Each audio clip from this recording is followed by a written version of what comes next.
In this video, we are going to see that if we are trying to delete the data files from the account settings of Microsoft Outlook, we go to the data files and let's say that we are trying to remove this account, click on remove, but it says this: the default data file cannot be removed because it is your default delivery location. Once you have selected a different default delivery location, your current file can be removed. So this is definitely a very frustrating issue, especially if you're trying to remove the email completely and then reconfigure that on Outlook with some other email. Here's what you can do. Just close out of here. And what you have to do is just click on show profiles, which is the third option. So once you click on the mail in the control panel, you have to click on the show profiles. And from here, one Outlook profile is configured.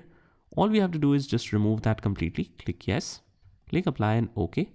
And now if we click on the mail of Microsoft Outlook, it is completely removed and you can easily configure a new one. So I hope this was helpful.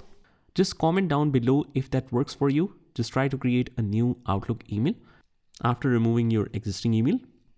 So that's pretty much it, guys. I hope you found this video helpful, and if you did, hit the like button and subscribe to our channel, and I will see you in the next one.